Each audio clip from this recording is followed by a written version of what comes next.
Imagina ustedes que les daba las buenas tardes y la bienvenida a este acto de presentación del número 248 de la revista Litoral.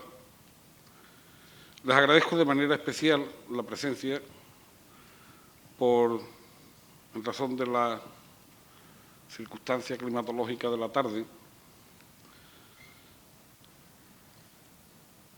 y quería trasladarle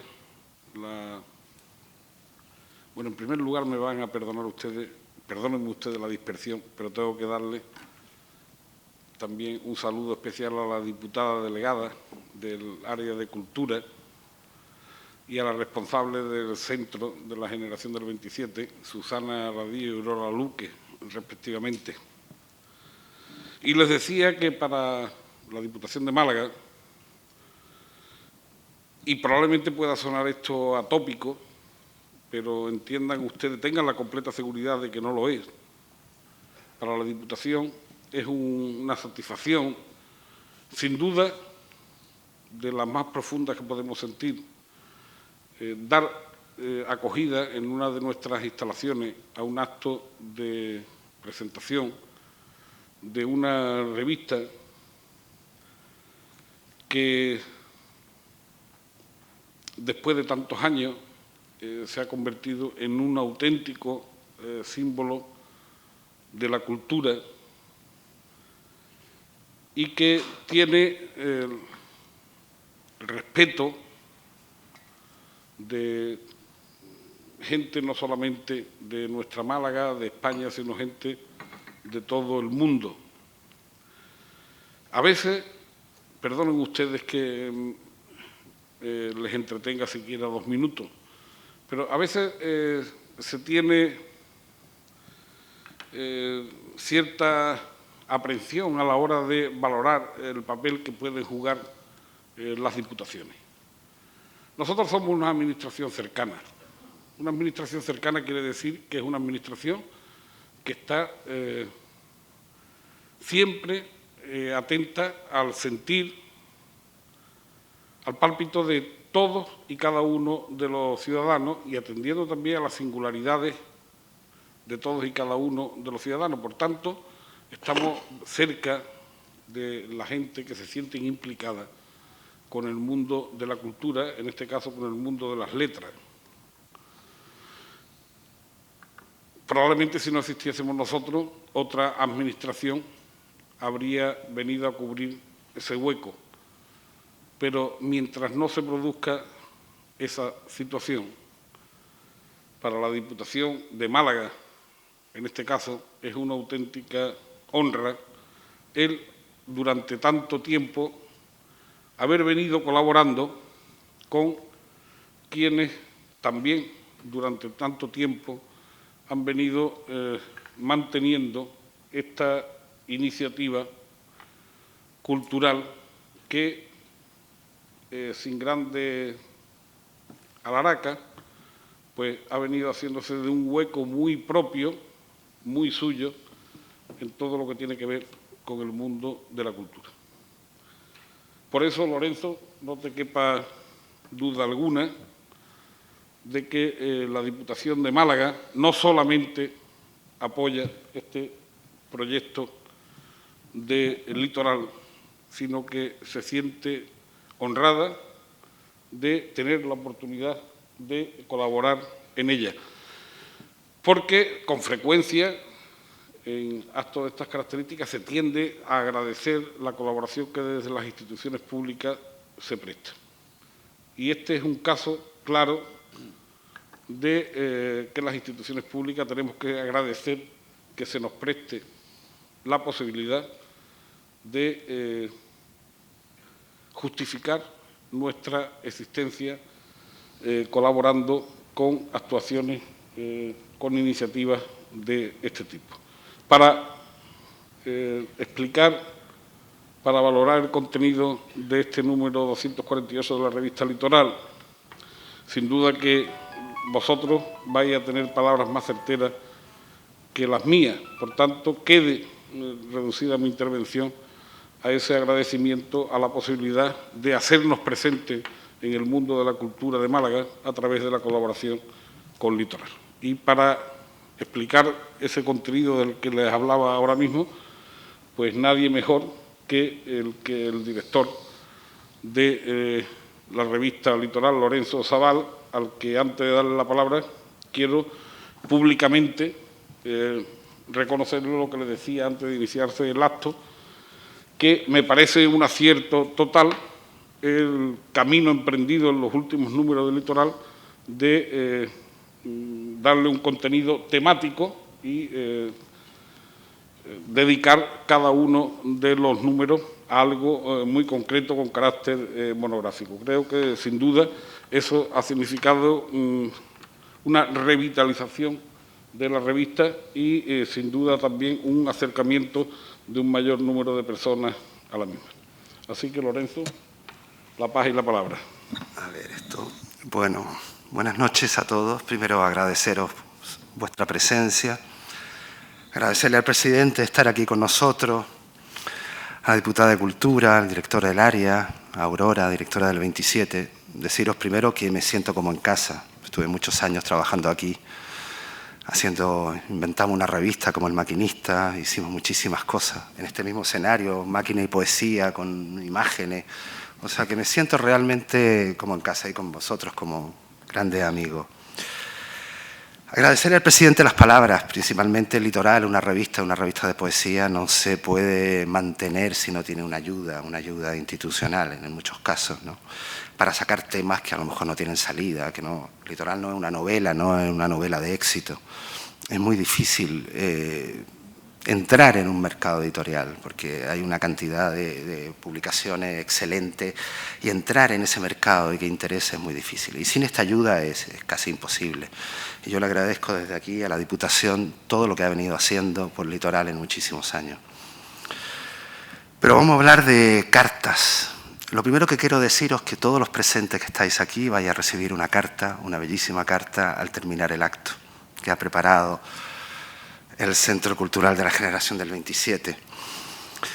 Pues este libro, esta antología temática de cartas, un poco viene a unirse a un antiguo número que hicimos hace unos años, que se llamaba, bueno, hace muy pocos años, que se llamaba Humo en el Cuerpo, que estaba dedicado al tabaco. ¿Por qué hicimos ese número? Porque son temas que están desapareciendo, yo digo que son como animales en extinción. Todo el mundo deja de fumar y había un material inmenso para recopilar en ese tema, ¿no? Y con las cartas pasa exactamente igual. Con las cartas es un género, el género epistolar, casi totalmente en extinción. Es curioso que en el editorial mío, y se ha reproducido en una serie de periódicos, que digo yo que cuando empezamos con Antonio a preparar este número, un trabajo complejo de meses, de selección, de autores, y en todo ese proceso de creación de la revista, que si quieres podemos charlar entre todos cómo se hace el Litoral, no recibimos ninguna carta, ninguna de esas cartas que está lleno el Litoral de ellas en cajones, cartas de escritores, de poetas, de artistas, con dibujos, postales, telegramas. Pues haciendo este número de Litoral no recibimos ninguna carta. Y lo que digo que lo peor es que tampoco las esperábamos. Todo este número se ha hecho por ordenador, por mail. Las cartas que llegaban eran por mail. Se escaneaban de libros. La máquina ha entrado totalmente. Ya no hay una... Pero digamos que la filosofía de esto no era... Es una carta de despedida, sí, al género epistolario. Pero también era recopilar una cantidad de material espectacular, imposible en casi las 400 páginas que tiene el Litoral, porque muchísimo material que con Antonio hemos dejado afuera. Pero esa idea de la carta que se termina, de la carta de ese buzón que te encontrabas en la calle, del cartero, de comprar un sobre, de pegar el sello, o de recibir, como digo yo, esos sellos magníficos, exóticos algunos, ¿no? Cartas de amor, cartas de odio, cartas eróticas, cartas de historia, cartas de todo tipo. Yo creo que no existe ningún ser que no haya escrito muchas cartas en su vida, en un momento determinado, ¿no? quizá la juventud de ahora, no sé, tal vez mi hijo que tiene 20 años, yo creo que ha escrito muy pocas cartas, casi todos son messengers, emails y cosas, ¿no? Pero digamos, los que estamos aquí prácticamente todos hemos escrito una carta. Y más escritores, pintores, en una época donde la carta era ese trozo de vida que uno metía en un sobre y que mandaba. No importaba que ese trozo de vida estuviera lleno de borrones, de falta de ortografía o falta de corazón también, ¿no? Porque una carta que tú escribías, la mandabas y a veces, yo que nací en Chile, toda esa correspondencia con mi familia, esas cartas que llegaban con el sobre aéreo, pues tardaban meses en llegar y desde que tú escribías la carta y decías que estabas muy bien a que llegaba, pues ya había pasado tanto tiempo que había cambiado tu vida. Pero eran trozos de vida que estaban ahí, ¿no? Yo he invitado a Cristóbal para que al terminar hable un poco de lo que era ese buzón de Litoral. El buzón de Litoral, hay infinidad de cartas preciosas, cartas de agradecimiento generalmente, ¿no? De pintores que han visto el libro, al recibimiento de la revista, que no las pudimos incluir, pero él hizo un trabajo excelente de un poco el epistolario que se han publicado en Litoral, porque el Litoral ha prestado muchísima atención a los epistolarios. Quizá el más célebre de todo es esa correspondencia de X a X entre Bergamín y Alberti, una correspondencia magnífica en verso, cuando Alberti estaba en Roma y Bergamín en Madrid, ¿no? Esa la publicamos con carácter inédito totalmente el Litoral. Era un número centrado al epistolario. También sucedió un número que también preparamos con Antonio hace muchísimos años, y ahora que está un poco de vuelta la figura de Jaime Gil de Viedma, un libro que se llamaba El juego de hacer verso, que era una correspondencia entre Carlos Barral y Jaime Gil de Viedma, interesantísima también. Y luego siempre la carta, el telegrama, la nota, siempre ha estado presente en Litoral, en los números monográficos dedicados a varios autores o a poetas generalmente. Siempre le decía, mándame cartas que te hayan mandado. Así en el número de Ángel González, por ejemplo, me manda cartas de diferentes amigos, los números temáticos de Carlos Marsal o de Felipe Benítez Reyes o de otros autores, siempre al margen de las cartas con los miembros del 27 que hemos tenido. Hay una correspondencia magnífica también, que no fue un número de Litoral, pero sí fue una edición de Litoral dedicado a Litoral Alberti, que toda la correspondencia entre Alberti y mi suegro, José María Amado. Es una correspondencia magnífica, que desgraciadamente los originales nos los robaron todo y lo hemos perdido, pero ahí está el libro con esas cartas que se han mantenido. Con Antonio nos planteamos hacer este número de cartas exactamente como una carta de despedida, y para ello había que buscar todos esos seres que nos interesaban a nosotros. Ahora a Antonio él lo explicará mejor todo el proceso, pero fue hacer un listado de gente por épocas, que nos tardamos muchísimo en hacer, no sobre todo en hacer y en deshacer, porque claro, teníamos tal cantidad de gente que eran como 1000 páginas lo que podía dar el Litoral, ¿no? Eso es una parte, desde Cicerón hasta Kerouac, pasando por diferentes partes. También haciendo los sellos con las caras, o sea, fue un trabajo bastante complejo. También colabora en un principio Jordi Gracia, un escritor y periodista catalán que hace esa idea del voyer que somos todos al leer carta ajena. Que también hay una parte que es la parte esencial, que es la correspondencia del 27, las cartas de Cernuda, de Alberti, de Bergamín, de Alexandre. Yo con timidez publiqué una carta que me mandó Alexandre con su caligrafía, que se le cae la caligrafía porque el hombre está casi ciego, y que me manda una carta de agradecimiento a un libro que yo le mandé, una carta inédita también. Todos los miembros del 27 tienen grandes epistolarios. Aquí hubo una pequeña selección, una pequeña muestra, ¿no? También hubo una parte de poemas. Antonio Lafarque, que se encarga con José Antonio Mesa Toré de seleccionar todo lo que es de poesía, Litoral, pues hizo un baremo enorme de poetas que escribían poemas relacionados con la carta, ¿no? Ahí está María Victoria Atencia, hay muchísimos poetas. Es una selección muy bonita de poesía la que hay en esa parte. Pues este Litoral ha sido una satisfacción hacerlo, una satisfacción y al mismo tiempo un ejercicio de nostalgia. Por eso mismo que os digo, porque esto es una carta de despedida. Y una carta de despedida que me da miedo porque también estamos perdiendo nuestra caligrafía. Ya muy pocas cartas se escriben a mano, ya pocas notas, o sea, tal vez una nota o algo, ¿no? Pero por mi caso, yo de repente escribo cosas mías a mano y las intento leer luego y no me entero de lo que he escrito, ¿no? O sea, ya mi caligrafía yo no sé cómo está, de tanto teclado y tanto ordenador. Pero ahí está el género epistolario, está el género para disfrutarlo. Pronto aparecerán nuevas cartas de amantes o cartas perdidas en cajones y seguirán saliendo epístolas, ¿no?, con el tiempo, ¿no?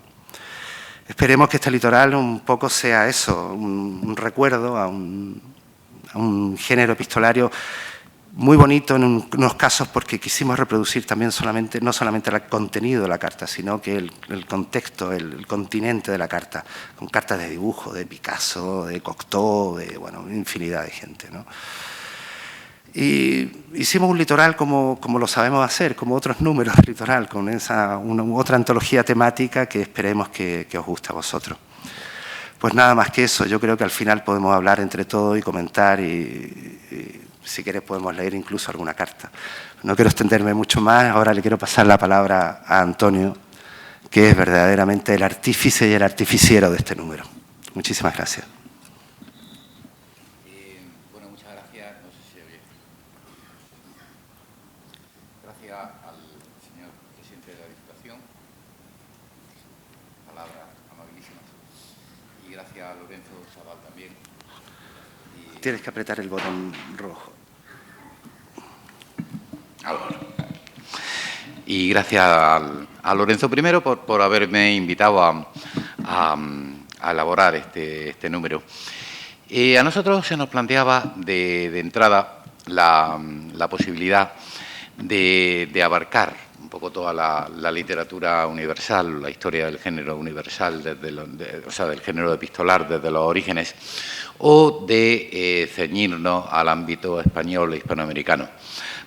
Ha pasado ya en bastantes antologías temáticas de litoral, y como casi siempre optamos por el camino más difícil, que es justamente el de la literatura universal, es decir, remontarnos a los orígenes y llegar hasta el siglo XX, o casi podemos decir hasta el presente siglo, hasta el XXI. Bueno, de acuerdo con ese panorama, ¿no?, con ese margen cronológico tan amplio, tan inmenso, pues decidimos dividir el número en varios apartados cronológicos. Al principio también se nos planteaba un poquito la opción temática, ¿no? Cartas históricas, cartas de amor, cartas literarias, pero al final preferimos la división cronológica, porque yo creo que así el lector tiene delante justamente lo que nosotros queríamos ofrecer desde el principio, que era un panorama de épocas y de autores que realmente hubieran tenido una aportación significativa al género. Entonces, bueno, hacemos un primer apartado que habla sobre todo del legado de los clásicos, los orígenes, desde Cicerón hasta finales del siglo XVIII, hasta una carta de Mozart. Después, otro apartado que se llama románticos, realistas y visionarios, que se centra en una época fundamental para las cartas, ¿no? Ese final del XVIII y prácticamente todo el siglo XIX, es decir, desde William Blake hasta Rimbaud, donde entran también, y de eso pues ya ha hablado Lorenzo, ¿no?, cartas fundamentales hechas por pintores, cartas dibujadas, a las que le hemos prestado también muchísima atención. Luego el siglo XX lo incluimos en un epígrafe que se llamaba La tradición de la ruptura, que es una expresión de Octavio Paz, y a partir de ahí pues ya distinguimos un apartado estrictamente dedicado a las cartas españolas del siglo XX, sobre todo escritores y artistas plásticos muy directamente relacionados con litoral, desde Manuel de Falla hasta Gil de Viedma. Otro de letras hispanoamericanas, que también es importantísimo, y también una antología de poemas a la carta, ¿no?, relacionadas también con los epistolarios. Y de ese final del género epistolar, concebido tradicionalmente, ¿no?, pues hablan al final Neus Arqués y José Luis González Vera, con con los análisis también más detallados de Azucena López Cobo sobre la generación del 27, de Jordi Gracia también sobre la naturaleza de los epistolarios, de Cristóbal sobre el epistolario litoral, él ya va a hablar de ese tema, y de Gabriele Morelli sobre la correspondencia entre Vicente Huidobro y Juan Larrea, que de hecho implica también a otros escritores españoles o hispanoamericanos y fundamentalmente a Pablo Neruda. Pero como ya digo, lo fundamental del número, tal y como lo enfocábamos nosotros, era ofrecer una panorámica y al mismo tiempo, digamos, desde los artículos teóricos, intentar hacer un análisis del género. Se da uno cuenta de cómo el género es antiquísimo. Es decir, Pedro Salinas, que para mí ha sido un apoyo fundamental, un ensayo suyo incluido en el Defensor, que se llama Defensa de la carta misiva y de la correspondencia epistolar, decía que el documento más antiguo del género era una carta de amor fechada en Babilonia hace algo así como 4.000 años. O sea, fijaos hasta dónde se remonta la antigüedad de las cartas. Y a partir de ahí, pues queríamos también analizar cómo en la antigüedad clásica, en Grecia, por ejemplo, ya los filósofos utilizan cartas para difundir sus teorías, como en Roma también los generales envían cartas al Senado para dar información de sus campañas militares y cómo, sobre todo a partir de Cicerón y de Séneca, el género tiene ya unas implicaciones familiares muy profundas. Es decir, a ellos les interesa no solo tratar cuestiones institucionales o políticas, sino también dar detalles de su propia vida cotidiana. Eso ocurre en el epistolario de Cicerón, en las epístolas a Lucilio de Séneca, ocurre en el epistolario de Plinio el Joven, que ocupó nada más y nada menos que 10 volúmenes, ya es. Y Plinio, pues, por ejemplo, ofrece detalles curiosísimos. Hay una carta en la que se dedica a hablar de la existencia de fantasmas y habla incluso de casos concretos que podían ser perfectamente de cuarto milenio, que incluso lo han sido, yo creo, porque en ese programa se ha hablado de esos casos de la antigüedad que relata exactamente Plinio en su epistolario. Y bueno, a partir de ahí, pues hemos visto cómo a lo largo de toda la Edad Media la carta tiene una función más que nada didáctica. En los monasterios, sobre todo, sigue estando, digamos, en el dominio de la Iglesia y de las universidades, a excepción quizás de algún epistolario de carácter más privado, como el de Abelardo y Eloísa, del que seleccionamos 2 cartas, y es justamente a partir de los inicios del humanismo, es decir, desde Petrarca hasta Erasmo de Rotterdam, cuando cambia un poquito, cuando empieza a cambiar, ¿no?, ya la función de las cartas y se convierten, por un lado, en testimonios personales y, por otro lado, también en vehículo de difusión de ideas filosóficas, pero dentro de un sistema ideológico completamente distinto. Es decir, a mí me interesaba mucho diseñar una política del arte epistolar, decir cómo las cartas funcionan de una manera o de otra, según la época. Es decir, cómo en el XVI, en pleno Renacimiento,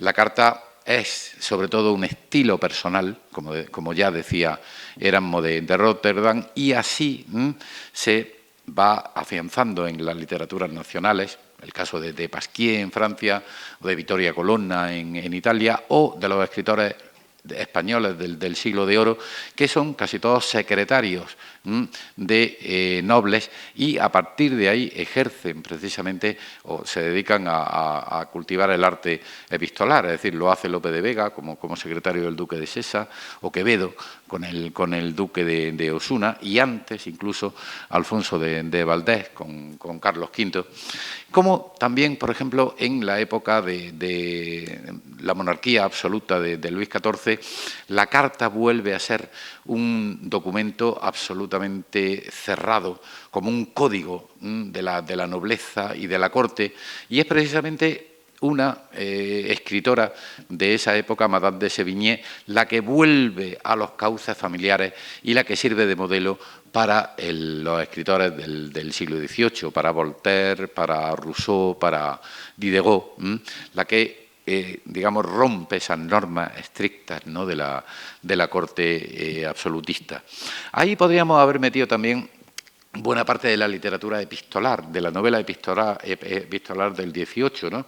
En Rousseau, en Goethe, en Laclos, una novela como Las relaciones peligrosas, está basada en cartas, pero procuramos ceñirnos solo a la carta privada porque el material era enorme, era absolutamente inabarcable, y eso es también un poco esa es la causa de que en los epistolarios del siglo XIX falten nombres dentro del número que a nosotros nos hubiera gustado incluir. Por ejemplo, pues no está Balzac, no está Tolstoy o no está Pérez Galdós, que tienen unos epistolarios muy potentes. Pero es que llegaba un momento en que teníamos que elegir, teníamos que seleccionar de tal manera que nos vimos obligados a excluir nombres que son fundamentales en la historia, ¿no?, de las cartas.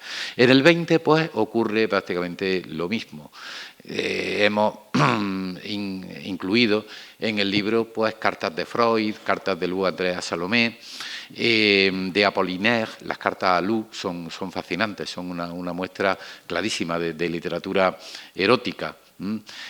Cartas de Pessoa, que es otro documento de la personalidad contradictoria del poeta portugués, hasta cartas de Jean-Paul Sartre, de Albert Camus, hasta la generación beat y, por supuesto, ya toda la parte que afecta a la generación del 27, cartas mucho más relacionadas con la historia de Litoral, que naturalmente pues debían de aparecer aquí. Lorenzo ha hecho referencia, claro está, a las cartas dibujadas. El número se llama Cartas y caligrafías. Y claro, a nosotros nos interesaba muchísimo también la evolución de la escritura. Miguel Gómez tiene también aquí un estudio muy interesante sobre ese tipo de detalles ya concretos.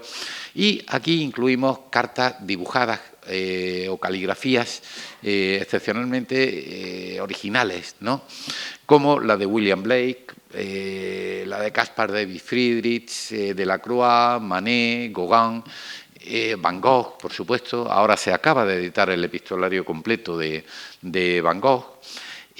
O luego ya en el siglo XX de Picasso, de Matisse, de Jean Cocteau, de Delvaux. Es decir, al fin y al cabo, queríamos combinar, sobre todo, palabras e imágenes, y en ese sentido el trabajo de Lorenzo Sabal pues ha sido decisivo, como siempre, ¿no?, porque él ha jugado un papel importantísimo en la búsqueda de ilustraciones para el número, ya sean cartas estrictamente como propiamente ilustraciones, que en este caso eran bastante más difíciles de buscar que en otros números temáticos. Es decir, no es lo mismo buscar ilustraciones para un número dedicado, por ejemplo, al mar o incluso al humo, que a las cartas. Partíamos de los cuadros de Vermeer, y en ese sentido también yo anoto en mi prólogo, ¿no?, que Vermeer era aquel pintor, Vermeer de Delft, que pintaba, que retrataba a mujeres en sus habitaciones leyendo o escribiendo cartas, ¿no? Yo anoto ahí que el género epistolar ha sido en la historia un género fundamentalmente femenino.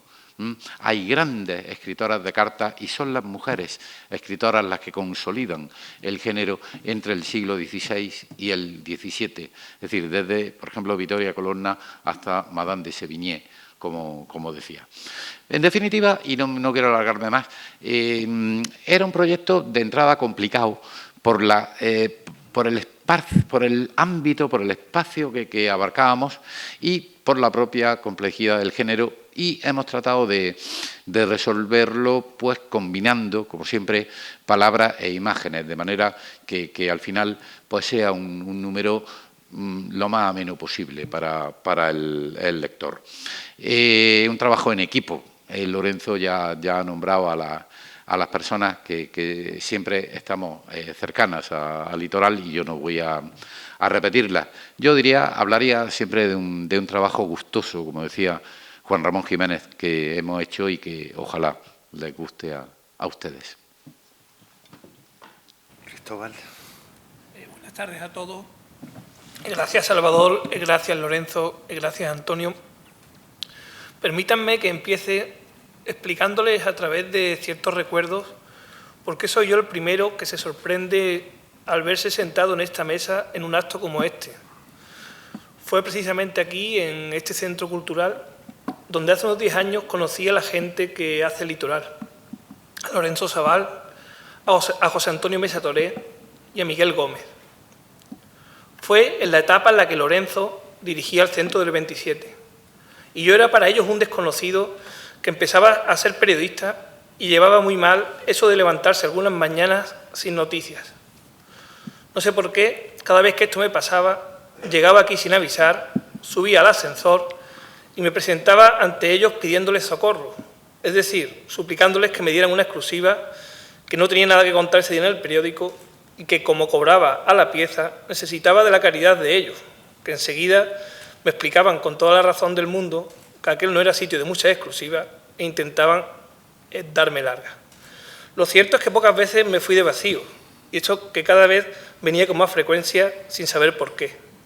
Quizás porque me había impresionado la planta en la que trabajaban, rodeado de libros y fotos de poetas del 27, es todo un lujo en comparación con la decoración de mi piso de estudiante.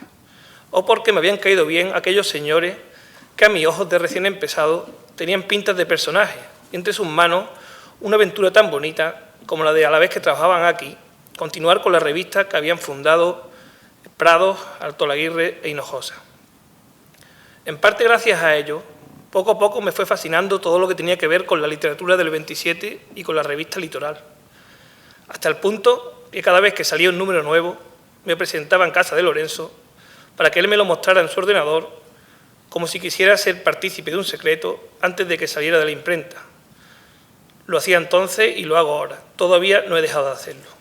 Por eso, insisto, no sé qué hago hoy aquí, ni cómo a Lorenzo, en lugar de hartarse de mí, le dio por pedirme que escribiera en su revista. Primero me pidió que me estrenara en el litoral dedicado al tabaco, y ahora, un par de números después, se le ocurrió que podría hacer algo sobre la carta, que podría hablar de cómo se había ido perdiendo, o que si no me importaba, podría hacerlo mejor de la importancia que ésta ha tenido a lo largo de la historia el litoral, que hiciera lo que quisiera. La verdad es que no tardé en decidirme por lo segundo, a medida que él me contaba, con la labia que le caracteriza, historias muy interesantes sobre las cartas que habían sido publicadas en la revista y me mostraba muchas de ellas, muchísimas, tantas que era imposible de reflejarlas en un artículo, ¿no? Lo que yo no sabía es que había una segunda parte. Pues cuando le dije que sí, que haría un texto sobre lo que él llama el buzón del litoral, empezó a sacarme libros y más libros para que me inspirara en mi artículo. Y salí de allí, de su casa, con más de 20 libros, con todo lo que aquello pesaba, mientras él sonreía y me decía que encima no le diera las gracias. Y la verdad es que sigo agradeciéndole la oportunidad de acercarme a ese buzón sin fondo del litoral, pues en sus páginas se han publicado epistolarios completos, cartas inéditas o correspondencia suelta que tienen entre sus corresponsales a los grandes poetas del siglo pasado. De hecho, ante este buzón aprendí muchas cosas y me imaginé muchos mundos.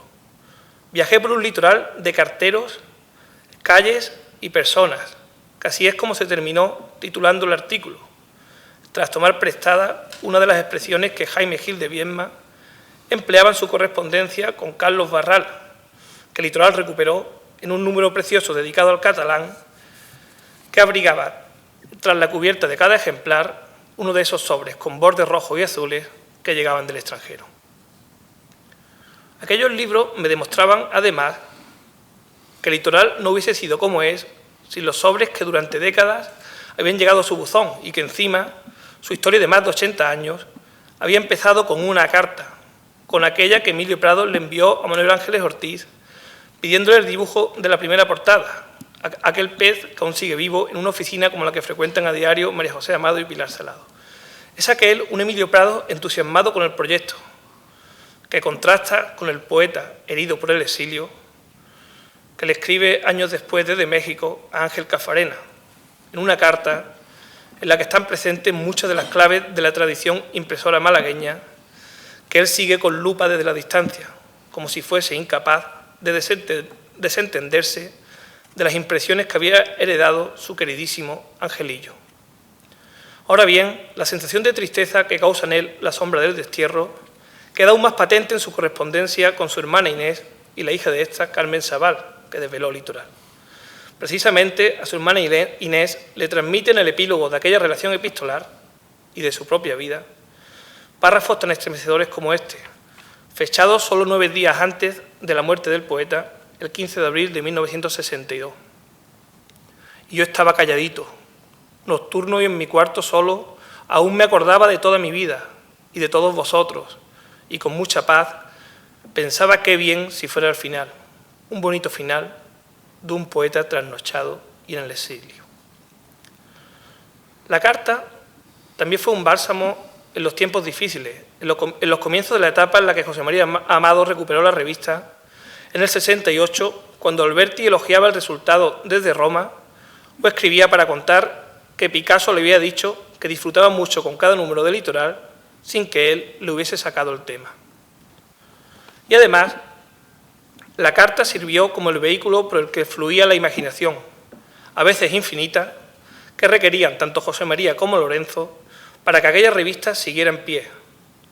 Como ejemplo, basta la ocurrencia de José María Amado, que en 1981 alivió la maltrecha economía de la publicación cuando Aleixandre accedió encantado a mandar 50 folios firmados, que se encartarían en una edición especial del número dedicado a él, por la que ciertos suscriptores pagarían algo más de lo habitual. El premio Nobel quedó encantado con la idea, y así se lo dijo Lorenzo Sabal en una carta en la que se lee lo que sigue. Va como deseabas una de las firmas con dedicatoria para ti, la que he firmado con más gusto.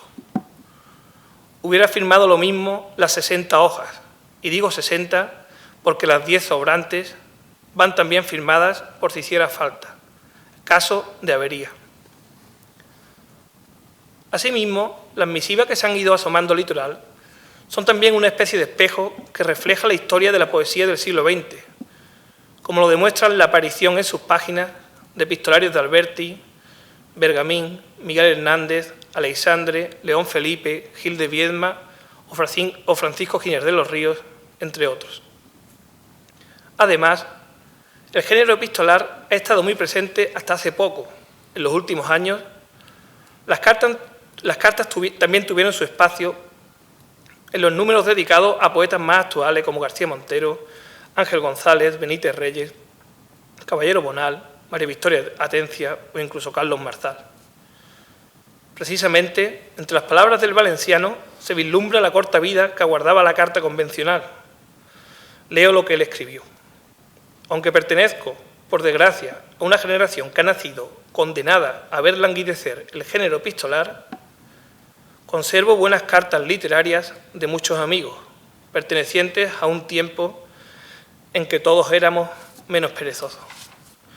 Y permítanme, al igual que en el final de mi artículo, asegurar, para ir terminando con esta intervención, que lo que dice Marzal sirve para imaginarse el futuro en este mundo de pocas cartas en el que ya solo utilizan el correo postal, los vendedores de todo para dirigirse a los compradores de casi nada, por no hablar de aquellos sobres salidos de la oficina de un banco con el remite de una señora llamada hipoteca.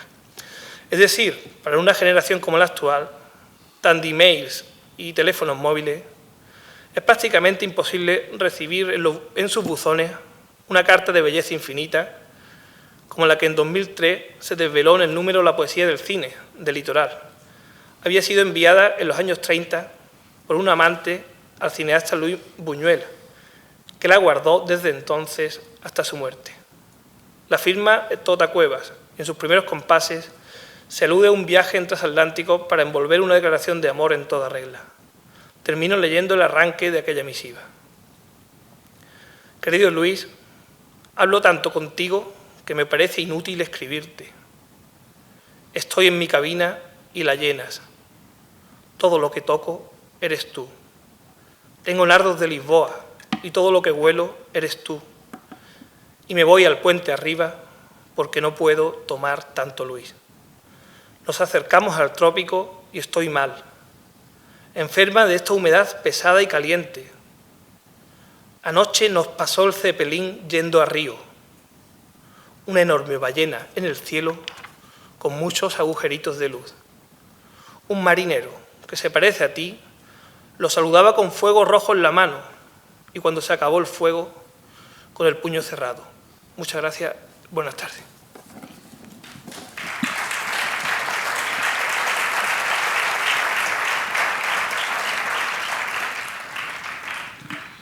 Si queréis, al margen de la intervención, preguntarnos algo, como que comentemos, como si estuviéramos cercanos, o alguna pregunta o algún comentario. Es curioso en este número de Litoral que le pregunto a todo el mundo cuál es la carta que más te ha gustado y todo el mundo me dice una carta distinta. Eso en la prensa se ha mencionado muchísimo la carta de Hemingway a Marlene Dietrich en varios periódicos. En otro hablan de la carta de Mahatma Gandhi al que era entonces director de las Naciones Unidas, a William Huxley.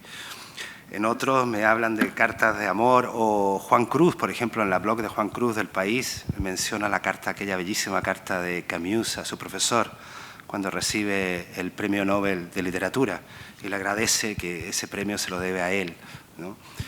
O sea que es un número que podríamos decir que es para los gustos de todos, ¿no? Porque hay desde cartas de amor o cartas, como decía antes, cartas eróticas o cartas esenciales, porque con Antonio era esencial publicar cartas por muy conocidas, pero tenían que estar ahí. El caso de la carta que escribe Virginia Woolf cuando se va a suicidar y se la escribe a su marido, Leonard Woolf, ¿no? O la carta que se encuentra Van Gogh en su pecho, la carta que le estaba escribiendo a su hermano Theo, o diferentes cartas que la última carta de Cervantes, o cartas que era necesario, no por famosas, que eran necesarios que estuvieran allí, al margen de otras cartas más significativas o cartas que se caracterizaban más por el dibujo. Por eso es curioso que en un número así todo el mundo escoge su carta, ¿no? Yo no sé, yo no he pensado cuál es la más favorita mía. Quizás en el libro entero hay un pequeño poema que lo voy a leer y ya terminamos, de Clara Janés, que me impresionó muchísimo, que es muy cortito, y lo voy a leer para terminar, que dice: nunca sabré de ti, y eso lo supe desde el primer encuentro. Esta certeza tiene tanta fuerza que es como si tuviera noticias tuyas a cada momento. Bueno, hasta aquí hemos llegado. Muchísimas gracias a todos vosotros. Sí, perdón. El Salvador va a comentar. 2 minutos, si me permite. Simplemente para cubrir un vacío que pienso que no de manera intencionada, sino probablemente porque no se trata del asunto al que se refiere en la publicación, pero que tienen que ver con las comunicaciones también o con las cartas. Y yo no me resisto a compartirlo con ustedes.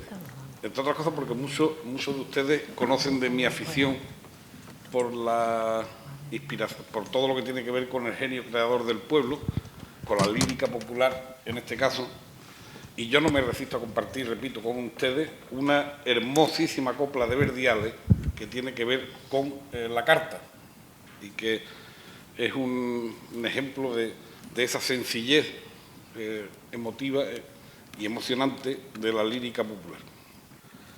Y que dice: amor mío, si te vas, escribe por el camino, y si no tienes papel, en la hojita de un olivo, que yo te lo entenderé. Se puede escribir una carta también en la hoja de un olivo, al menos en la imaginación de quien espera fervorosamente que le escriba. Y mientras hablaba Antonio, he abierto el número este del Litoral. Les puedo asegurar que en absoluto nada intencionado, pero entenderán ustedes cuando les lea la procedencia de que se los lea, porque es que he abierto por una página que tiene un componente afectivo muy importante, y se lo leo. Querido Carlos, ya sé que tengo en ti un verdadero amigo.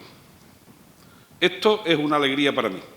Me han llegado casi a un tiempo tus noticias y las de Vicente, y ha sido un acontecimiento en mi vida de aquí, donde los días tienen la misma cara. Desde luego, acepto tu ayuda, me es necesaria. No me ha llegado el paquete de Toledo. Dime cómo y por dónde lo enviaste, o haz la oportuna reclamación, ya que no espero llegue a mis manos. Cuanto enviéis debe ser principalmente aquello que sea de coste menor y en paquete de kilogramo por correo. Por razones de alimentación, interesa más la cantidad que la calidad, y enviadlo a mi dirección de siempre, avisándome al mismo tiempo para evitar en lo posible lo del envío toledano. Recibí tus primeras noticias este año pasado en circunstancias menos agradables que la actual, y apenas entré aquí, una postal.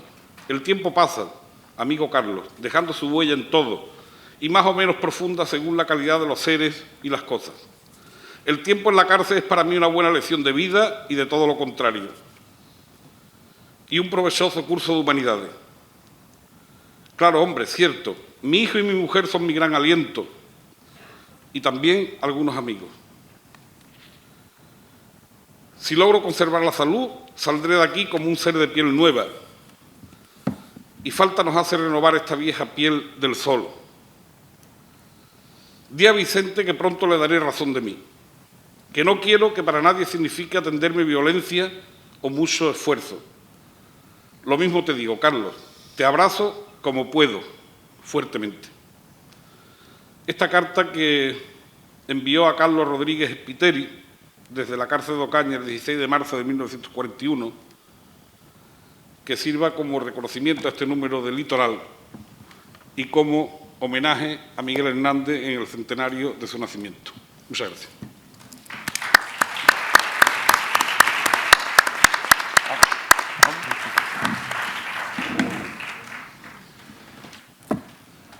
¿No hay preguntas? ¿Tú cómo vas a recibir cartas? Yo no puedo.